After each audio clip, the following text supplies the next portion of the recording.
हलचल मचा दी है। इस किताब में यह बताया गया है कि हिंदुओं की मजहबी किताबों में जिस काल की अवतार का तज़किरा मिलता है वो आखिरी रसूल हजरत मोहम्मद सल्लल्लाहु अलैहि वसल्लम है। इस किताब का मुसन्निफ अगर कोई मुसलमान होता तो वो अब तक जेल में होता और इस किताब पर पाबंदी लग चुकी होती, मगर इसके मुसन्निफ पंडित वेद प्रकाश ब्राह्मण हिंदू हैं और वो इलाहाबाद यूनिवर्सिटी से वाबस्ता हैं। वो संस्कृत जुबान के माहिर और मारूफ मुहक्किक स्कॉलर हैं। पंडित वेद प्रकाश ने काल की अवतार की बाबत अपनी इस तहकीक को मुल्क के 8 मशहूर और मारूफ मुहक्किक पंडितों के सामने पेश किया था जो अपने शोबे में मुस्तनद गर्दाने जाते हैं। इन पंडितों ने किताब के बगौर मुताले और तहकीक के बाद यह तस्लीम किया है कि किताब में पेश किए गए हवाला जात मुस्तनद और दुरुस्त हैं। ब्राह्मण पंडित वेद प्रकाश ने अपनी इस तहकीक का नाम काल की अवतार यानी तमाम कायनात के रहनुमा रखा है। हिंदुओं की अहम मजहबी कुतब में दरअसल एक अजीम रहनुमा का जिक्र मिलता है जिसे काल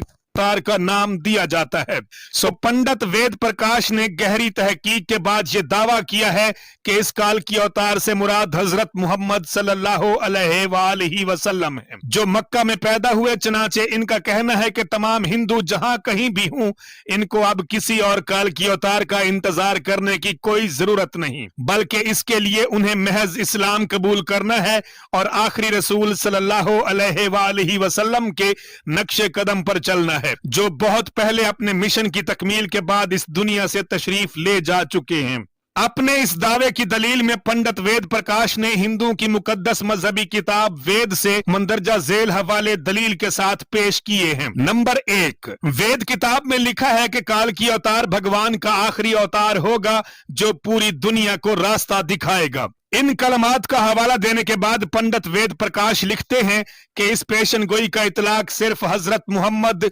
सल्लल्लाहु अलैहि वसल्लम के मामले में दुरुस्त हो सकता है। नंबर 2, वेदों की पेशन गोई के मुताबिक काल की अवतार एक जजीरे में पैदा होंगे और ये अरब इलाका ही है जिसे जजीरतुल अरब कहा जाता है। नंबर 3, मुकद्दस किताब में लिखा है कि काल की अवतार के वालिद का नाम विष्णु भगत और वालदा का नाम सोमानब होगा, जबकि संस्कृत जुबान में विष्णु अल्लाह के मानू में इस्तेमाल होता है और भगत के मानी गुलाम और बंदे के हैं। चुनाचे अरबी जुबान में विष्णु भगत का मतलब अल्लाह का बंदा यानी कि अब्दुल्ला हुआ और संस्कृत में सुमानब का मतलब अमन है जो कि अरबी जुबान में आमना होगा और आखिरी रसूल सल्लल्लाहु अलैहि वसल्लम के वालिद का नाम अब्दुल्ला और वालदा का नाम आमना ही है। नंबर 4, वेद किताब में लिखा है कि काल की अवतार जैतून और खजूर इस्तेमाल करेगा और वो अपने कौल और करार में सच्चा और दयानतदार होगा और ये दोनों फल हजूर अकरम सल्लल्लाहु अलैहि वसल्लम को बेहद पसंद थे,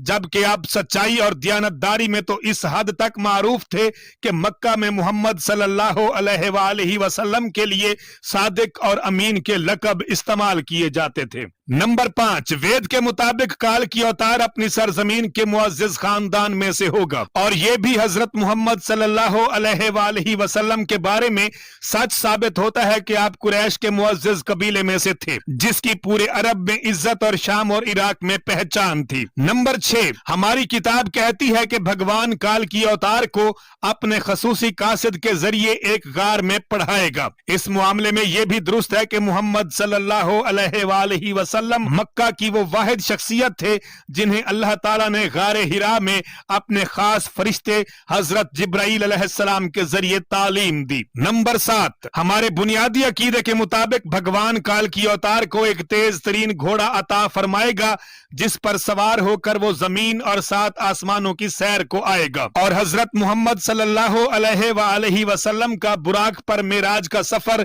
इस पेशन गोई का मिसदाक बनकर इसे आपकी बाबत ही दुरुस्त साबित करता है। मजीद लिखा है कि हमें यकीन है कि भगवान काल की अवतार की बहुत मदद करेगा और इसे बहुत कुव्वत अता फरमाएगा और हम ये जानते हैं कि जंग बदर में अल्लाह ताला ने मोहम्मद सल्लल्लाहु अलैहि वसल्लम की फरिश्तों के जरिए से मदद फरमाई। नंबर 9, हमारी सारी मजहबी किताबों के मुताबिक ये पेशन गोई मिलती है कि काल की अवतार घुड़सवारी, तीर अंदाजी और तलवार जनी में माहिर होगा। पंडित वेद प्रकाश ने इस पेशन गोई पर बड़ा खूबसूरत तबसरा किया है जो बड़ा अहम और काबिले गौर है। वो लिखते हैं कि घोड़ों, तलवारों और नेजों का जमाना बहुत पहले गुजर चुका چکا ہے. اب تو ٹینک، توپ اور میزائل جیسے ہتھیار استعمال میں ہیں، لہٰذا یہ عقل مندی ہی نہیں ہے کہ ہم اس دور جدید میں تلواروں، نیزوں اور برچھیوں سے مسلح کال کی اوتار کا انتظار کرتے رہ جائیں. حالانکہ حقیقت یہ ہے کہ مقدس کتابوں میں کال کی اوتار کے واضح اشارے حضرت محمد صلی اللہ علیہ وآلہ وسلم کے بارے میں ہیں،